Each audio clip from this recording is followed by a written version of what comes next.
don't worry. I'm about to go hard on maybe 30% of the people who listen to this podcast. Because, ladies and gentlemen, Sydney fucking sucks so hard.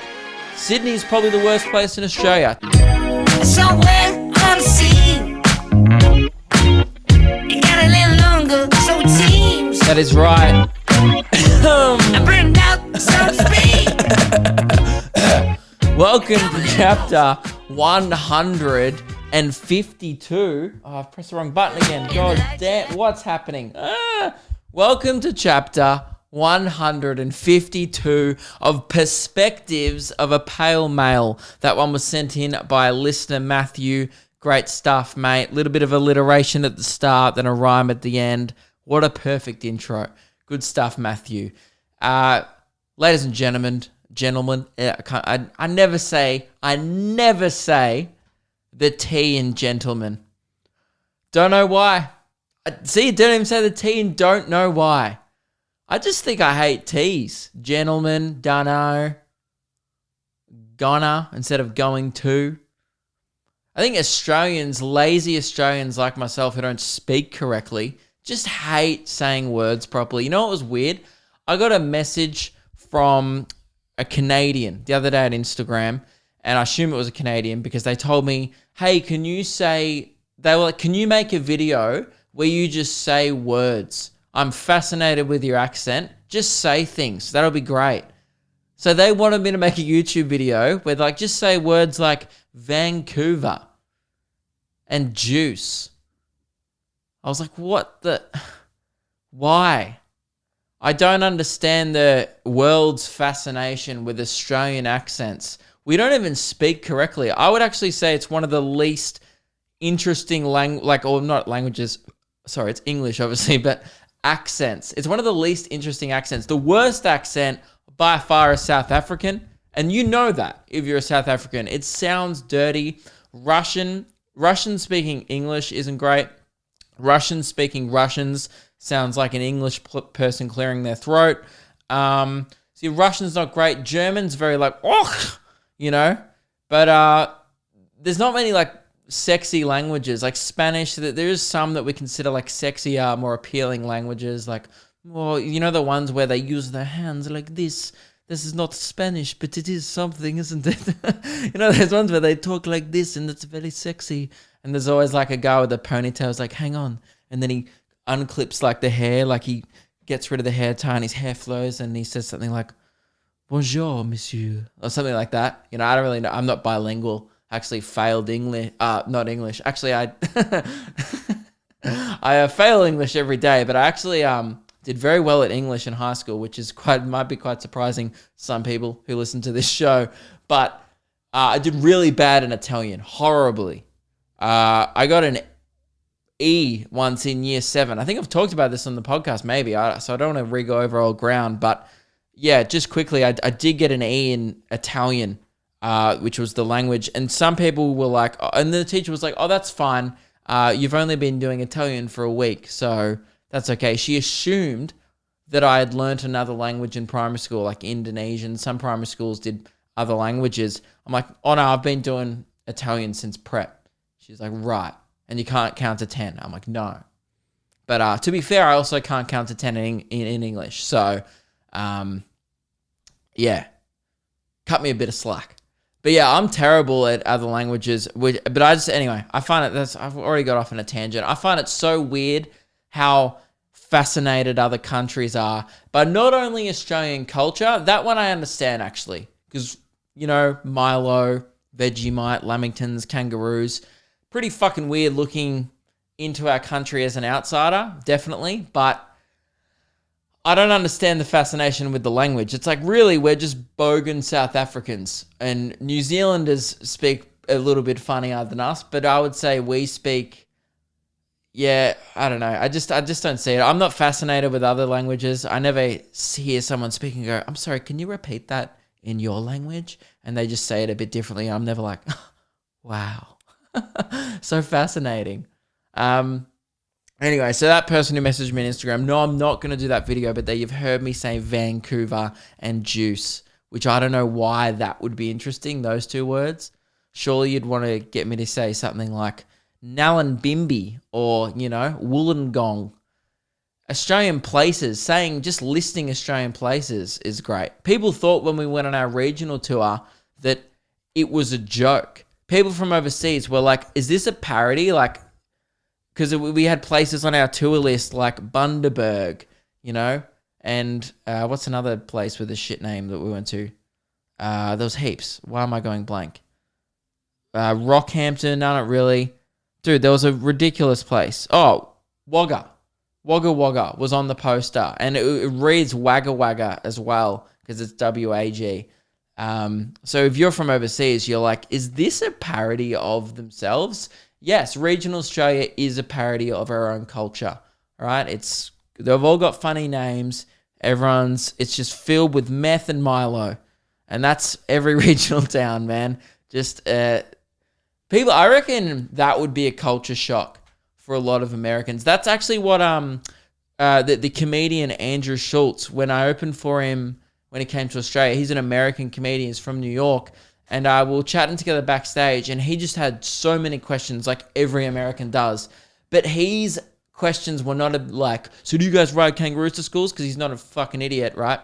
His questions were like, so like, is your regional towns just like fucked?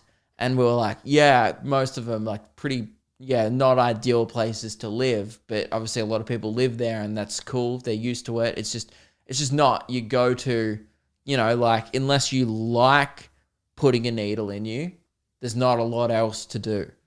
Now, I'm not having a go at people who live in regional towns, okay? Good on you, right? That's what everyone has different hobbies. Some people like going for walks, other people like heroin. And I'm not judging either one. I'm judging you a little bit more, to be honest, but whatever. And it's just fascinating. And he was like, man, I would love to come back and do a proper regional tour. He's like, I want to go to places where there's like 10 people. Which brings me to my first question of the podcast. I guess it's a nice segue. I wasn't actually going to talk about this first, but you know what? We're in it now. Someone asked me, what's the worst place in Australia you've been? And by the way, people have been shooting me a lot of questions and topics and stuff to talk about on the podcast because I don't do anything with my life. I edit videos and I hang out with Meg. We watch stuff on Netflix and we don't leave the house because we can't. Cool.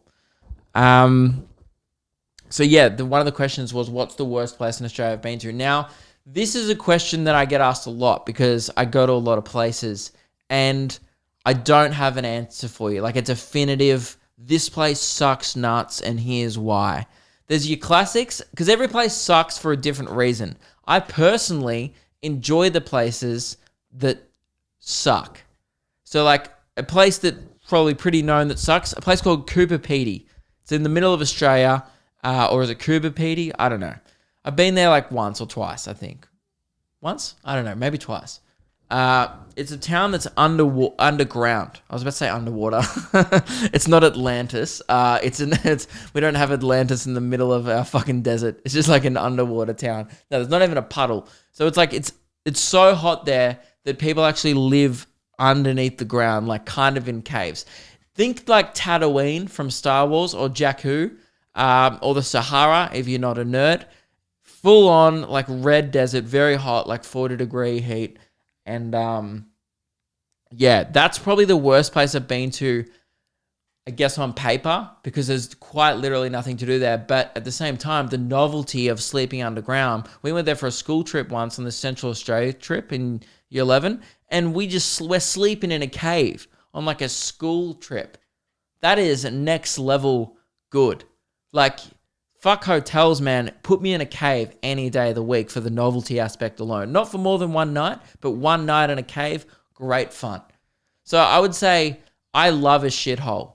Kind of why I liked a lot of the places on the regional town. There were some places that just didn't do it for me, and I don't want to offend anyone because the shows were all great and all the people that came to shows were very nice, but Bundaberg, a real fucking hole, like a dump of a place. I don't know why you'd live there. A lot of young people move, and I know why. Pretty much if you have if you see more than 3 cars in a 1 block radius that have neon on the back of their car and then kangaroo bowls hanging from the tow bar, leave that place. That place is not a good area. It's full of bad people with terrible taste in rear parts of their car and also life. Because if you think that teabagging, speed humps, and roadkill is a funny thing to do while you're driving along in your Hilux, think again. The meth has got to your head and you should cease. So yeah, Bundaberg, definite hole. Too much people doing up shittiness and Pulsars for my liking. And I don't want this to come across as regional town bashing, okay? And if you're from a regional town and getting a little bit cut up right now, I don't do heroin, I don't have balls in the back of my car. Firstly, are you really from that town? Maybe you should leave. Sounds like you have standards. Secondly, don't worry. I'm about to go hard on maybe 30% of the people who listen to this podcast. Because ladies and gentlemen, Sydney fucking sucks so hard. Sydney is probably the worst place in Australia. To answer that question, now, hear me out. It's an okay place for entertainment. Getting around there, terrible. Food stuff, fine, whatever. It's a city. It's Australia's biggest city. The harbour, don't get me wrong. If you're a tourist, come visit. Bridge, Opera House, woohoo! It's like Stacey's mum, dude. Sydney's got it going on. But living there, I've never spent a lot of time there. I've maybe spent probably 2 whole months of my life there. If you add up every time I've ever been to Sydney, I mainly just go to do my shows, do gigs there occasionally, and look, I know it well enough, okay? Like, I have an Opal card in my wallet, which is like their public transport card, okay? I know it well enough to know why I hate it and that I'll probably never change my mind on that. And a lot of people from Sydney know it sucks as well. They come to Melbourne and they go like, oh, this is better. And I'm not like that pro Melbourne either. I think Melbourne's great, but, you know, it's still a city. But yeah, Sydney sucks ass. I cannot explain why. If you're not from Australia, you won't understand why. You'll be like, what do you mean? This is what I see on the postcard. It's like, yeah. And then go into the city. It sucks nuts. But that's just my opinion. Some people probably love it. It's very expensive. It's, full of douchebags, a lot of crime. But that's like every place, I guess. So that to answer your question, my least favorite place, like, probably might be Sydney. I fucking hated, I don't want to bash Adelaide. Like, Adelaide sucks, I guess, but Adelaide's cute. There's not a lot to do there. I love Perth. I love Newcastle. That's the thing. I don't want to be too negative. There's also so many places in Australia I love. I love Newcastle. I love Perth. I love most beach places. I thought Mackay was really good, like the beach and stuff. I don't know. Anyway, that's my answer for that person who asked. I think every place sucks for a different reason. Some people will be like, no way. A regional town in the middle of nowhere sucks way harder than Sydney, but I think, to me, there's something appealing about that regional town in the middle of nowhere. Because you're like, oh my God, like, let's check out their post office. Like, because there's not a lot else to do. I think that stuff's funny when you go to a town and you're like, well, fuck, there's one thing to do here, so let's just play mini golf. You know? I think there's maybe I'm weird. I don't think I articulate myself very well sometimes on this podcast either, which is a problem because it's just me talking. But my point is, I think I like places that have a bit of character to them as opposed to big cities that are just hustle bustle. And I'm not about that life, you know. I'm a boy from Diamond City, so I'm just want to get away from the big city sometimes. I'm already in the big smoke. That's another question. I did have a story for you guys. Have you seen this week, or it's been happening for ages actually, people are just pretending like there's invisible force fields around. Have you noticed that one? Like, you're in the supermarket and because of social distancing, say if you're like 2 meters apart with someone else, people will, it's like in some people's mind, they're like, there is no way I could possibly get through here. Otherwise, I will get infected, you know? Like, there's 2 zombies either side, and if you just go within the vicinity of them, they'll fucking bite your dick off. It's insane, man. I was like at the shops, and I was standing over one side of the aisle. There was some at the others.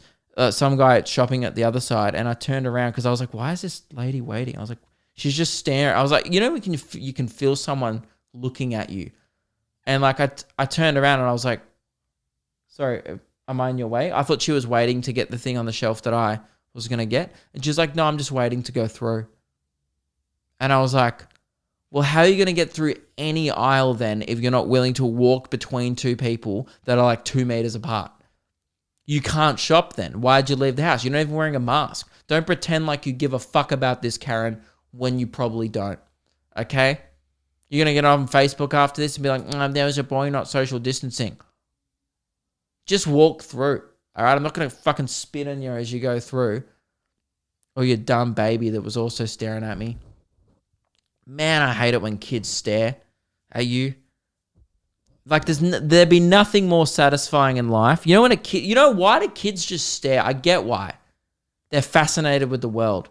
They don't know that Sydney exists yet. They don't know all these horrible things that are around that you can visit, like, public transport and fucking Sydney. It's the word. Anyway, sorry, I'm Sydney bashing today. What was I going to say? Yeah.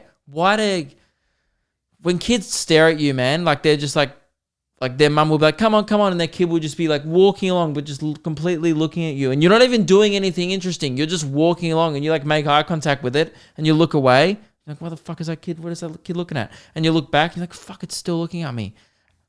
How good would it be? And I know it's a bad thing to do. You don't have to tell me that I'm a bad person. I know this, okay? But how satisfying would it be to just in that moment, like you've already double looked the kid, still looking at you, just turn around and be like, what the fuck is your problem? There's no reason to ask that though, because the kid doesn't even probably know English. It's like 1 or 2. So it's like, and the parent's gonna, everyone's gonna be like, you just swore at a baby. What's wrong with you? Right? But just admit that initial bit as you're saying it. Like, what the fuck is wrong with you? Do you have a problem? The repercussions will be horrible. You get judged at. The mum will be like, you serious? You might lose a friend if you're with a friend. They'll be like, what the fuck, man? That was fucked up. If one of my friends died, I'd be like, dude, that was fucked up. And then afterwards, I'd be like, dude, how was it though? Was it awesome? Did you feel power? I want to feel that, I imagine that's how Anakin felt when Emperor Palpatine promised him the world, Just like, fuck, I'm going to kill 5-year-old. That's how I felt, man. Like, that's...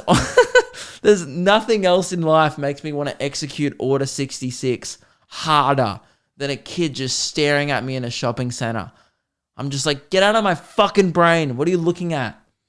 I'm not interesting. I have a boring head. Maybe that's what they're looking at. They're like, wow, he looks like every other guy here. And I just cannot stop. Man. Maybe I'm the opposite of a pedophile. Maybe kids love me.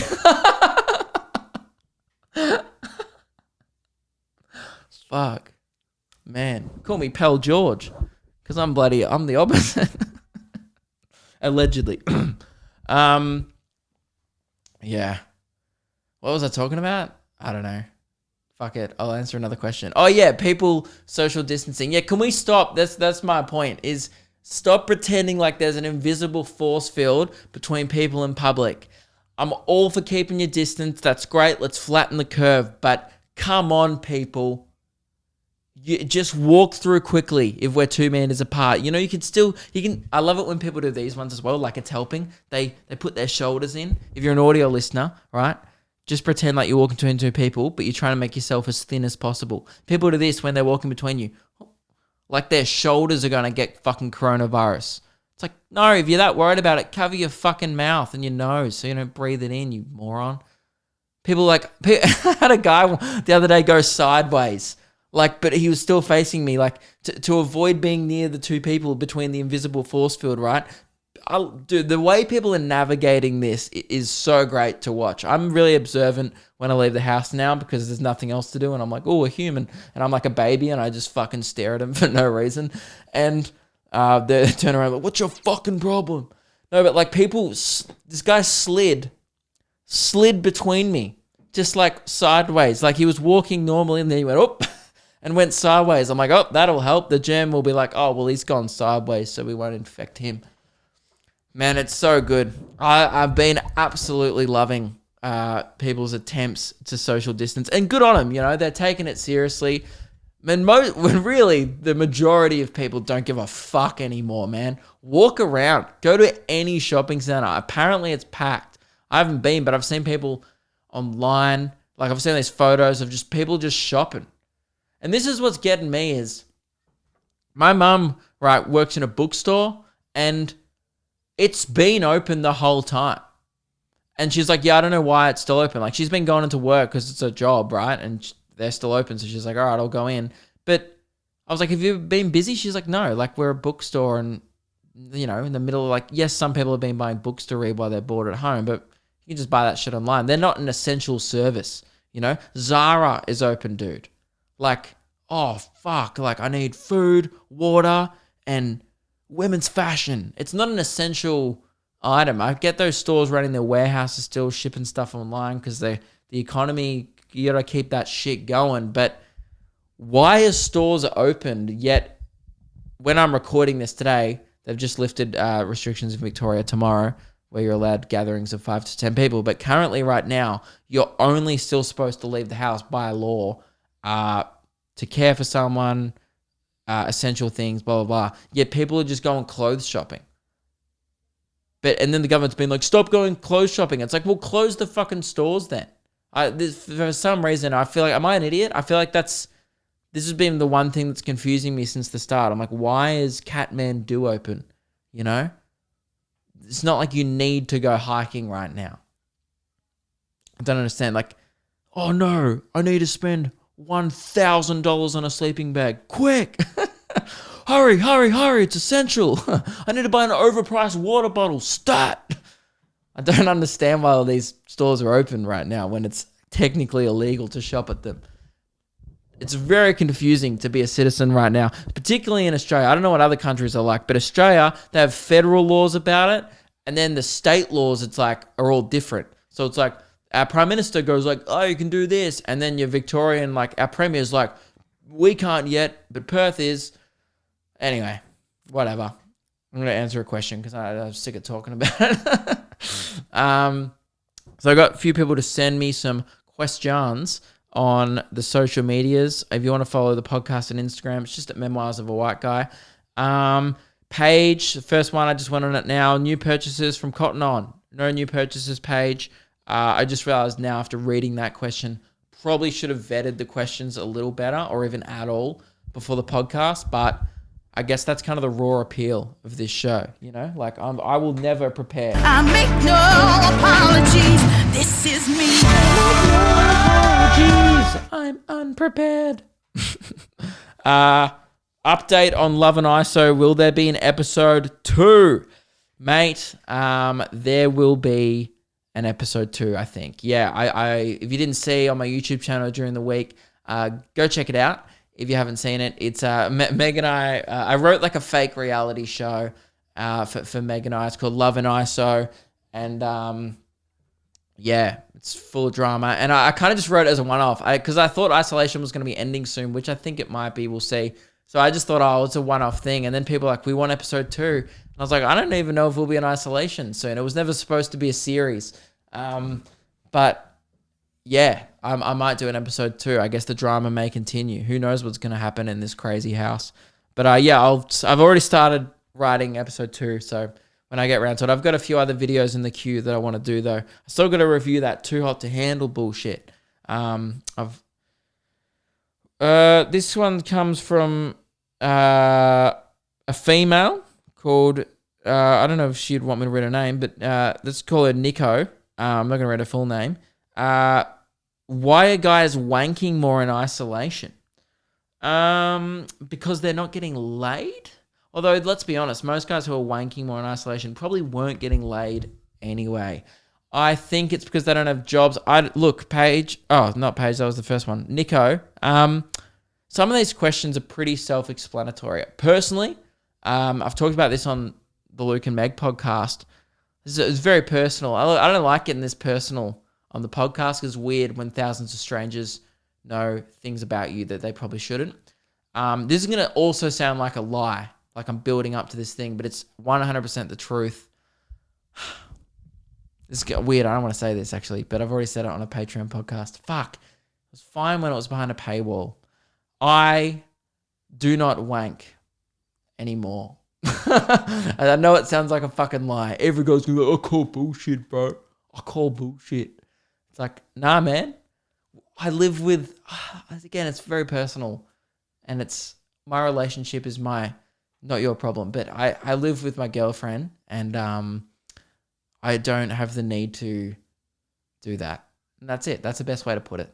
Okay? I actually haven't probably like, it might be coming up to a year. Maybe. How weird's that? That's weird for even me to admit. It sounds like a lie. I promise I'm not lying. I might have. I don't remember though. It would be like almost a year though. I wouldn't have done it this year maybe. That's fucking strange to even say out loud. I've never thought about that. That's really weird. That's weirder than not watching episodes of The Simpsons. Just like not tugging your own dick for like a year, you know. But I got a great helper. This is why I didn't want to go into that because I knew I'd say something fucked like that. Poor Meg, she's a great girl. Let's do something that I haven't ever talked about. Oh, this one. This is pressing. We need to get to this ASAP. This is an essential service of questions. Declan said, is a spoon just a webbed fork? No, Declan, and I'll tell you why. A spoon is not a webbed fork because it doesn't prong stuff still. If it was a web, I would say a spork is a webbed fork for sure. But a spoon is a completely different device, different type of cutlery, has a different purpose. You can't stab with a spoon. Case closed. Spoon is not a webbed fork. Hope that helps out, Dylan. You're welcome. But a spork is. Reese said, hope you found the plot for this episode. Last week was hella loose. Reese, man, I don't know if I found the plot this week. So last week, if you didn't listen, I fucking lost the plot for sure. I needed a map to help me find it. My guy who makes stuff for me, Reese, actually made a map during the week, which we posted on Instagram to help me find it, which I really appreciate, Reese. But I actually did not find the plot. I've still lost it. I would say now I haven't lost the plot. It feels like I've misplaced it. Like I know where it is. I'm like, it should be around here somewhere. But I still started singing random things to myself. I've been hula dancing a lot, like Shakira dancing, just to pass the time. I'll just be like, oh no, when you talk like that, you make a woman go man. So be wise and keep on. And I've been doing that around the house a little bit. So I don't know if that's the definition of losing the plot, but it's definitely not finding it. I feel like I've misplaced the plot this week, unfortunately. But yeah, Reese, that's the update on that. I'm still maybe 60% going insane. But last week I was at a full 85, which is the maximum amount of insane you can be before actually having to put in some kind of ward to help you do that. This one came in from Emma. Funny clubbing stories. Now, I think I don't want to repeat stories that I've told in this podcast. This is the danger of the questions because people often ask similar questions, and I know I've answered the question about the time where I was most drunk, but I'm not sure if it was the same story. I will tell this one, but forgive me if I've already touched on it in the past, okay? Sorry, I just had to start the camera. It stops every 30 minutes. So, the story that comes to mind when I think funny clubbing stories. By the way, there is never such thing as a really funny clubbing story because it's always just like, oh my God, man, my friends were wasted. And by the way, if you go to nightclubs, now there's two types of nightclubs, by the way. This is what I think anyway. There's two types of nightclubs. There's children's nightclubs, right? Like the ones like student nights, $2.50 pots, $3 pots, $5 fucking basics, get in, it's 90s night, like those kind of clubs, right? Those bars are good, when they got karaoke and stuff, but those clubs we got to pay entry to fucking listen to Weezer, you know what I mean? And like, fucking or hinder, you know, you just like go in, you've paid $20 entry, and you walk into coming from the lips of an angel, hearing my voice, it makes me. You're just like, fuck, that's $20 I'll never get back. So I don't go to those clubs anymore. I stopped proper clubbing like on a Thursday night. There used to be one called Lucky Thursdays in Melbourne. I think it's still around, which is so grim to think about. And we used to go there a lot when I was like 18, 19. And as soon as I turned 20, I'll give you till you're 21. I probably stopped a little early. I'll give you till you're 21 to stop going to those nightclubs where it's just like there's a lot of, you know, there's underage people there, and it's, you know, the clubs I'm talking about. Like, yeah, the Rats, and I don't only know the Melbourne ones. I don't know the Sydney ones or whatever, but you know the clubs. And then there's like adult nightclubs, which are just boring. And that's a decision you need to make in your life, where if you either keep being 18 forever, which a lot of people do, and then they end up on drugs and becoming a waste of space. Not everyone, but a lot of those people.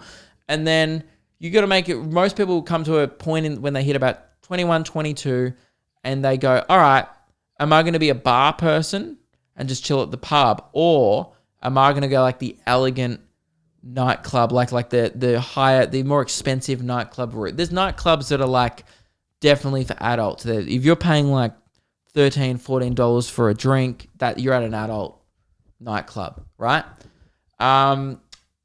The best stories obviously happen at the children's ones when you're 18. That's when I stopped going to them. The one that comes to mind is one time we're at this club called Lucky Thursdays, right? It's at this venue called Billboards. People in Melbourne will know it.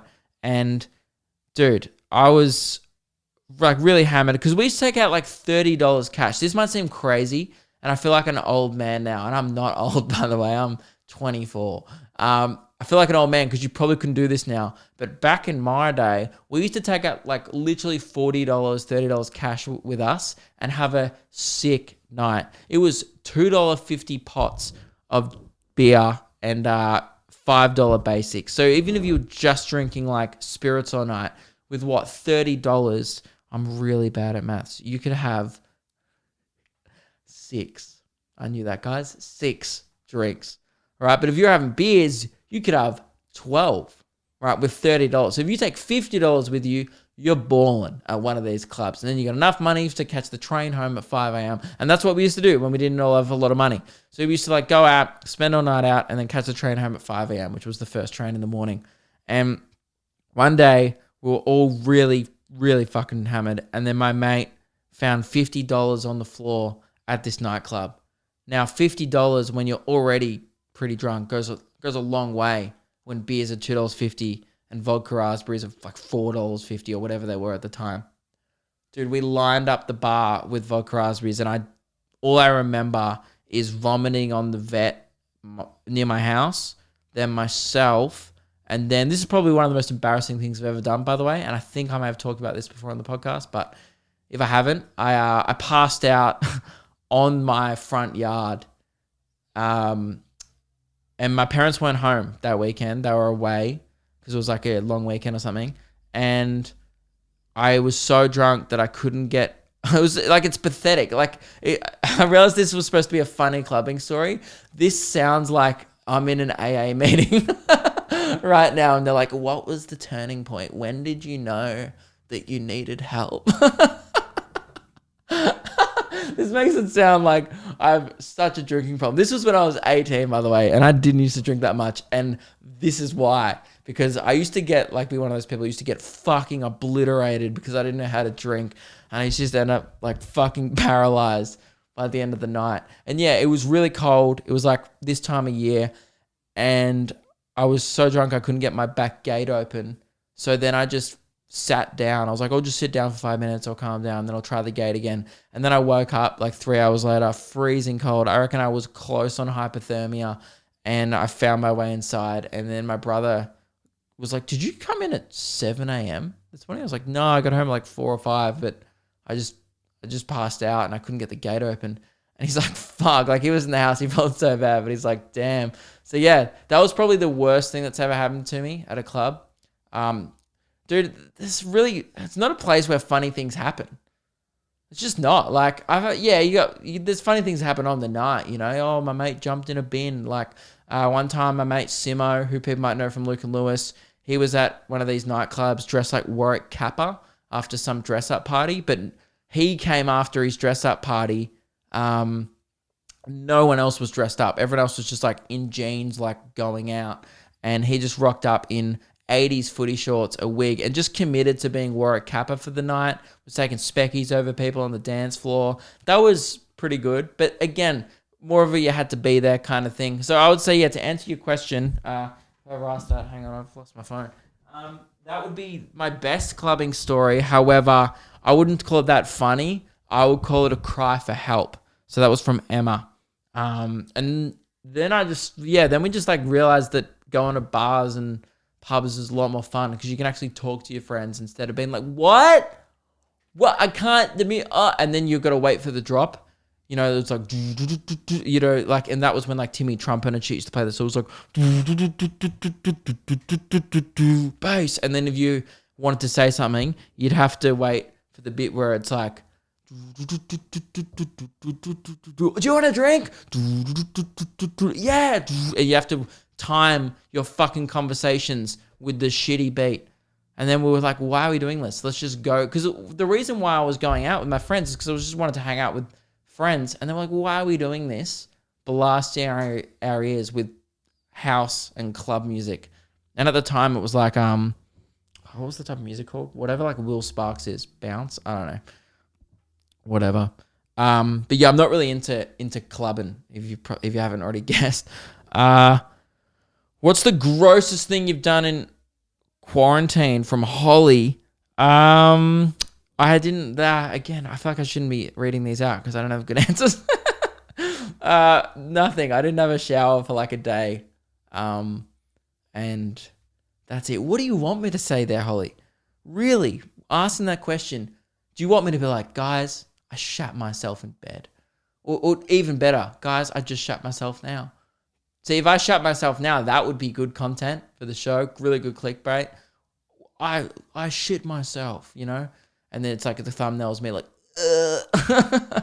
just heaving one out. No, I don't know. What gross things have you done, Holly? Now it makes me question, you know, am I being too clean? Should I be being gross? Should I not be showering every day? No, Meg keeps me in check, you know. I feel like I've become more of a slob for sure, you know. I put on chinos, like jeans or whatever, the other day to go to the shops, and I was just like, oh wow, like these are so tight. I'm like, have these always been so tight? And then I realized, I've just been wearing trackies for 2 months straight every day, which is just not good. So, what ISO hairstyle are you going for? This is from Charlotte. Looks bloody brilliant, mate. Keep up the good work. I'm going for the haven't got a haircut in 2 months kind of look, and probably not gonna for another month look. So that's kind of what style I'm going at. It's getting a little long, but not long enough for me to start caring yet. And if it does get too long, I was talking about last week, I think, of the possibility of, I don't want to shave it because I did that in year 12, wasn't good. And I don't know, I don't trust Meg to cut it properly, but also don't trust her to cut it shit enough for a meme. So I'm just in this weird limbo phase at the moment where we'll probably just go to a hairdresser. I'll see. Okay, I'll actually get to a good one. This one I wanted to read out, and I received an email this week, and I've never related to anything harder. And then we'll do some flex chat. So this one came in. Oh, it's anonymous. I'm not allowed to say the name because the person wanted to be anonymous. But I don't think he thought I was going to read it, or maybe he did. Maybe this is only relatable to me, okay? And we're about to get real for a second. This one came in. It is a guy. He said, "Hey, Luke, first-time emailer, long-time listener. I love your comedy, and it's been really helping me get through lockdown so far, so thank you for that." Hey, thank you very much, man. Thank you for watching it. Before I start, please keep me anonymous if you read this on the podcast, as some of my friends also listen. I wanted to ask you how you're coping so well with everything that's happening. You seem like you're... Firstly, I couldn't read that with a straight face. He clearly didn't hear last week's podcast. Like, dude, I'm not coping at all. I don't know what you guys took away from last week's podcast, but me singing bread, Severus bread, tumble jam, I don't think is a man who's coping well. That is another cry for help. That is me going, guys, ask me if I'm okay. Yeah, but no, I think I kind of get what you mean. He says, you seem like you are making the best of it and have thrown yourself into making content. I also work in a creative field and have been limited in what I can do from the restrictions. And to be honest, I don't know how to feel right now. That probably doesn't make sense, but I just feel lost. I'm not sad, but I'm not happy either. I don't want to complain though, as I know how lucky I am to still have a house to sleep in and to be healthy. Essentially, what I'm asking is, how have you not let this get to you? I'll answer it in a sec. He said, I feel like a dick for complaining because my problems are small, but I'm constantly frustrated and I don't know why. I have a great job, but I've become very unproductive at home and find myself binge watching Netflix all day waiting for this to be over. I've never had a problem in my life with productivity until now, and I never thought I'd be this guy sending your podcast a miserable email bitching about my first world problems, but I guess this is the podcast to do it too. I guess I just wanted to ask you because you seem like you've got it all figured out, so I thought you might be able to help. Anyway, regards, and then he said his name. Let's just call him Jeff. Jeff, dude, I read this email and I was like, bruh. I've never related to anything harder, and the only thing he got wrong was I feel like it's obvious. Maybe it's not. Maybe I don't try to give off an illusion that I've got it all figured out because I absolutely don't. Maybe it seems like I do, but dude, I feel like I'm the furthest away I've ever been from having it all figured out. I just don't. Yeah, I guess maybe I have been not talking about it, but like, why would I? Because the goal of this podcast is to entertain, and even though if I'm ever bitching about something on this podcast, it's 90% of the time for comedic, probably 95% of the time for comedic purposes. The purpose to entertain. I don't know, you know, like I care to a point, and then I just think it's funny to complain about something or whatever. Dude, this bit where you said in the middle saying, this hit me in the feels, man. And I think the reason why I decided to read it is because I think a lot of people will be like, that is exactly how I'm feeling. Maybe not. Maybe I just relate to this, but I feel like I related to it fucking hard, man. Not in the creative field thing. I'm talking to everybody. When he said, I just feel lost. I'm not sad, but I'm not happy. But I don't want to complain though, as I know how lucky I am. I was like, bro, that's like probably everyone right now. Because we're in a weird time where it's like, there's nothing to take it out on. It's no one's fault. Like, all you can do, and I've been doing on the podcast, is I end most of my discussions on this with, because some fucking guy had a bat. Because that's the only place to put your frustration on. Like, it's no one's fault that this is happening. Of course, you could blame, the Chinese government for lying. And there's people that are, but when you really look at it, it's like, all right, well, this is happening whether you like it or not. There's no one to blame. So I totally get why people are frustrated, and I feel exactly the same thing. And I'm getting unproductive. Man, like, it's so hard, and I don't know. I haven't been talking about this because I don't why. It's a bummer, dude. That's why I don't talk about it. But clearly there's people who relate to this. So I feel like I've never been struggling more in my life.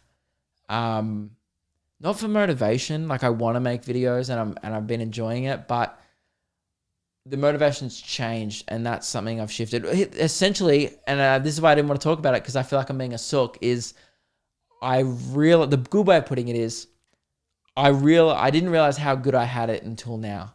It was one of those shitty situations where I didn't realize how awesome my fucking life was, truly. I was living the dream until it was taken away from me. And that sounds like I'm complaining because my life is still awesome. I still get to make YouTube videos. I get it. I'm not complaining. I'm just saying it doesn't mean it's not okay to feel frustrated, because you can, and that's an okay feeling. I feel, again, I'm really bad at articulating these things when I'm on record, but the main thing I've been feeling is I miss stand up so fucking much. I think about it every day. I truly realized now it was one of the things in my life that made me truly happy. And I'm not sad either, but I'm just not as happy as I was. And that sounds so sad and miserable to admit. I don't want your sympathy. I'm not depressed or anything. I feel fine. Yeah, it's just one of those things that it's really frustrating. And what used to motivate me to make YouTube videos was the end goal of, well, if I make these videos, people will laugh, like it, then come to my stand-up shows. Then I can do what I really love, which is hopefully annihilating for an hour and doing what I actually am best at and love to do. That was always like, there was always this end goal of doing YouTube. Like, never once, I wasn't that kid growing up like, I want to be a YouTuber. And now I feel like a YouTuber and I'm like, ugh. You know what I mean? Because that's all I do now. And I realized that's never what I wanted to do. That's why I was always open to radio, and this is why I do the podcast. And it's like, I just want to be a comedian, and currently I can't, which is obviously frustrating. And all I can do is make the best of it, which I guess I've been trying to. I've been pretty consistent with this podcast. I only missed 1 week. That's because a bunch of shit went down, which again, I was really frustrated, and it was a bunch of financial stuff. So it was like, there's been financial stresses, and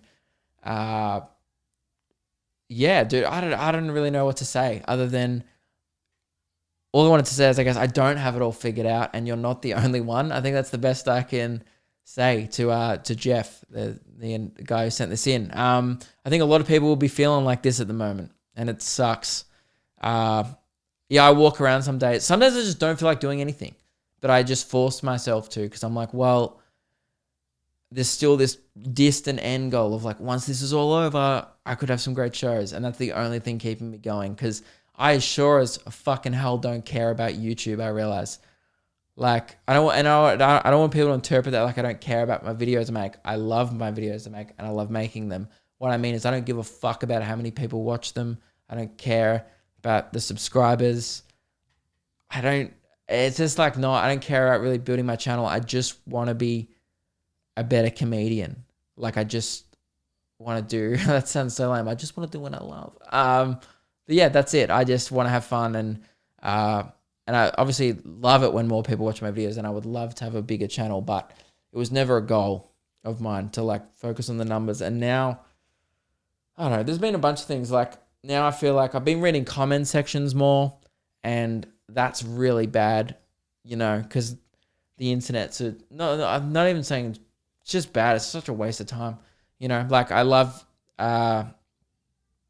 seeing how you guys are reacting, so I still read comment sections, but, you know, obviously not everything's going to be like positive. And then that was always fine. I still don't give a shit about negative feedback, because I'm just like, oh, what a waste of life caring. But I used to always have that thing of like, I don't give a fuck what anyone thinks about online, because I got stand up, and I can only care what audiences think when I perform to them. But now I don't have that. So I'm like, oh, what do people think online? And then when it's negative, I'm like, oh, fuck, people, you know. But obviously it's always 95% positive. So yeah, that's how I'm feeling, man. I'm obviously frustrated as well. I feel like we're all in the same boat. I feel like that's pretty obvious. And you're not the only one that feels like, ugh. Like, it's a constant feeling of like, if that's how I'd summarize it. The best way to articulate this is, that's how I feel all the time. I just feel like I should be doing more, but I can't. Fuck. And yeah, that's it. That's okay. I guess that's enough of that. I hope that helps. I don't think it does at all, but as long as you know that I definitely don't have my shit together. I feel the same way, and I'm just trying to better myself. I've caught up on all the videos I wanted to catch up on, like the Drunk Bachelor episodes. I've been making new content. I've been writing stand-up again every day. That's one thing that's been helping, is actually doing the thing I love. It sucks that I can't try the jokes, but I've been trying some stuff, just on like friends and stuff. I'll just call them, like, oh, I wrote this bit, you reckon it's good? So yeah, just doing little things like that every day. Let's go back to the fun questions now, because that got too real, guys. And I don't like it when things get real. All right. I like to live in the fantasy world of not my problems. You know, I'm a man, guys. You got a feeling, push it down, suppress it. All right, don't cry. By the way, that was a joke. You should always talk about your feelings. Just maybe not publicly on a podcast, which why I avoid it. Jamie said, would love to see some Star Wars chat. Bro, maybe elaborate in an email if you hear this. What do you want to know about Star Wars? I fucking love Star Wars, dude. It's a great, I've been playing Battlefront 2 a lot lately. I think Rogue One. I don't know what you want to know about it, man. I think Rogue One is one of the better Star Wars films. All right, fight me. Okay, it's the best one Disney have released. And I would say it's on par with some of the originals. It's a great film. Yeah, anyway. Reese wants me to do a full 1 hour Weed War tell-all. Nothing else we want to hear about this Weed War, man. He said, wow. Dude, I didn't know I had such big weed fans. Oh, I will give a quick update and then we'll move on to the Flex Chat to end the podcast. But yeah, just with the Weed War, guys, I have successfully squashed the weeds in 70% of my backyard. 30% during the week, we had an airstrike, by the way, which was really cool, from Mother Nature. Called it in. I was like, hey, can you help me out? And we got some hail in the backyard, which just fucking pelted those weeds, just put them down to where they belong, which is in the dirt, not in my backyard, right? So they got pelted on by some hail, but obviously that means rain. And after the rain, 30% of my backyard has sprouted some more growth. So I need to go back in there and have another battle, another big day in the garden. But I would say I still got the upper hand in the fighting. It's no cause for distress, and I'm on top of it. And also, this is what I want to say. My weed war is no longer, now that my threat level obviously is down to low to moderate, I wanted to shine a light on another weed war, which is actually happening right now. And massive shout out to CamMac17 on Instagram. He said, just moved into my first place today, and I've been welcomed with the weed war to end them all. And he sent me some pics, and goddamn, Cam, you look like you're in for the fight of your life. Like, I'll ask him his permission if I can post them on the Memoirs of YK Instagram. But, dude, you got to check this backyard I'm looking at, man. It is... This guy, I thought I had it bad. Here I am complaining about my fucking weeds, and this guy... His backyard is only weeds. All I can see is fence, weeds, house.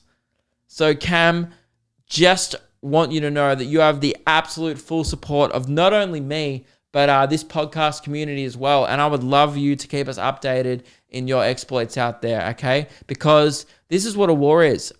The weed war is not just in my backyard, guys. That's where one battle is taking place. The weed war is happening all around the world on weeds, and all you've got to do is fucking start fighting back, because weeds are just overrunning everything.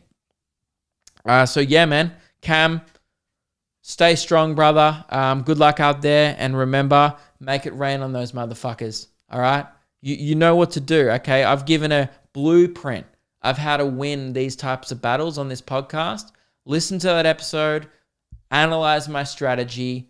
Not only that, analyze my demeanor, my attitude, my energy, my vibe. Analyze the vibe, and go out there. And if you can even slightly emulate some of that determination that I had fighting my own weed war, I think you'll be in with a real good shot. But keep us updated, bro. And yeah, they shall not grow.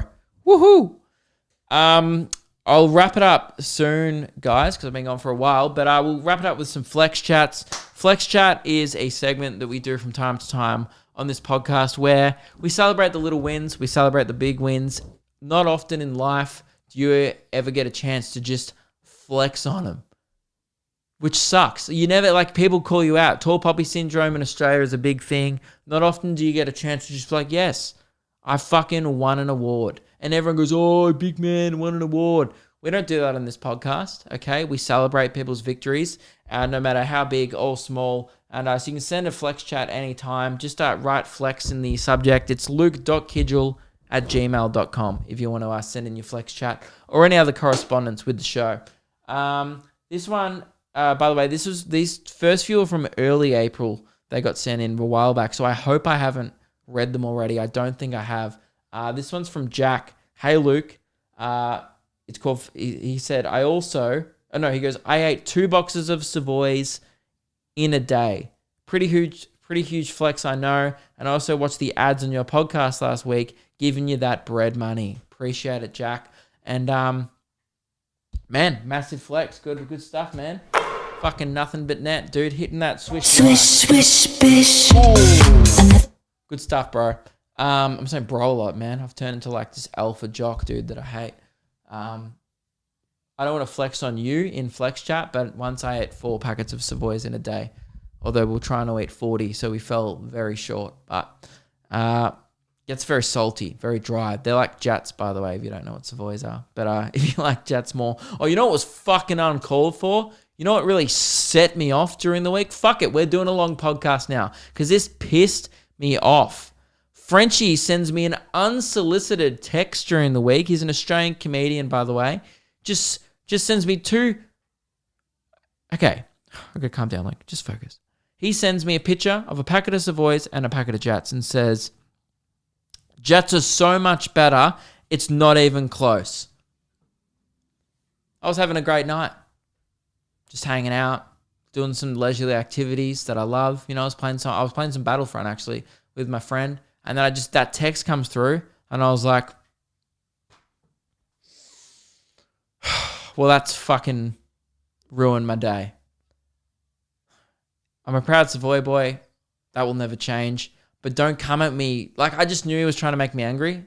So I sent back, wow, working on some new stand-up, I see. Not bad. Definitely an edgy take, but usually the best comedy has some truth behind it, so you might want to rework that premise. Because I cannot even suggest that wasn't a joke. In my head, I'm like, he must be kidding. That's some new gear. It's not his best work, but whatever. It must be some stand-up. And he said, lol, I'll keep it in the open mic rooms from now. Some of our supermarkets have started stocking Savoys instead of Jats, though, and it's an outrage.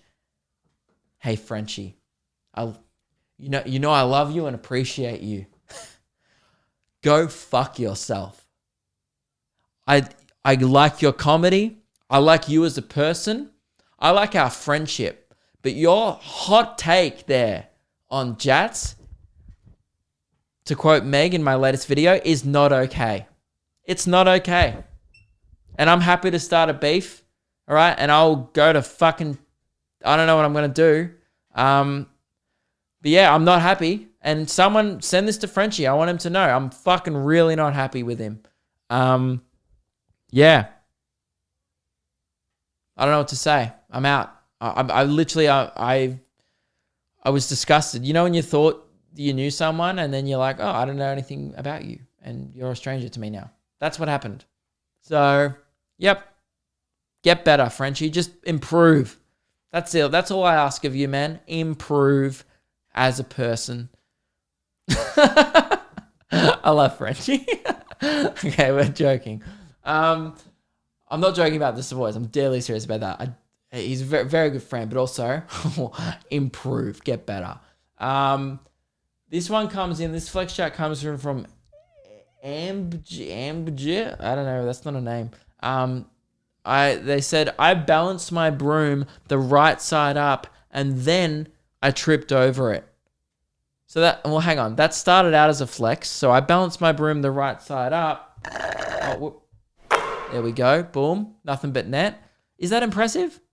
The right side up. What's the right side of a broom?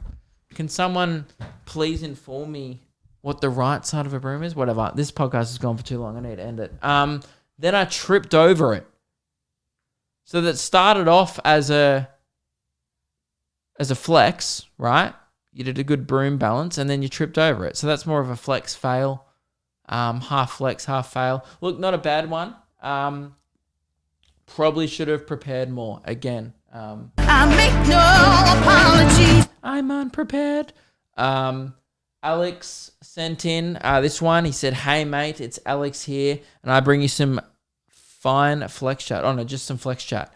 I can't read. "I work as an essential worker at a supermarket, and this means I rank higher than the mere mortals who don't work at my supermarket, as I get to skip the massive line and enter the store. Call me the man." Alex, you are the man. Good stuff, dude. Living that nothing but net lifestyle. It's great to see. By the way, I think that email was sent in when there was longer queues at the supermarket than they are now. And this final one that I'm going to read came in from Adrian. By the way, feel free to send yours in. Pubs and clubs open in the Northern Territory on the 15th of May. So I'll be at my local sinking ice cold VB and yelling about the weed war. Cheers, the Poison Master. Oh, this is obviously Adrian, the Poison Master, of course. This is the guy who helped me win the weed war. So mad respect. So that's a double flex, dude.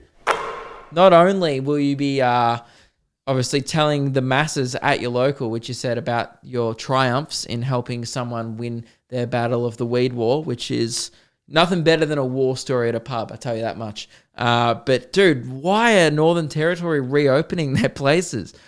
It's like they want to get it. They're like, fuck, everyone else has heaps more cases. We need it. We can't lose at everything. Northern Territory is so loose, dude. Well, enjoy, mate. That is a good flex until you get the virus, and then you that might be like the other one. It might start off as a flex, and then you might go down as a fail when you end up dying in a hospital bed and killing all your loved ones. But also, Adrian, appreciate it, brother. Thanks for listening, and great flex. Ladies and gentlemen, that is the end of the podcast. Thank you all very much for listening. We got a little bit real in the middle there, and I hope you're all doing okay, and it's okay to be frustrated because everyone is, and that's fun. And this, look, don't complain too much. You're right. We all need to acknowledge that we are in the first world, and this has affected everyone. But it's also okay to, fucking hate your life a little bit right now. What a negative way to end it. Oh, well. Guys, hope you have a good week, and I'll see you guys next week. Thanks for listening. Woo! Somewhere on the sea, it got a little longer, so it's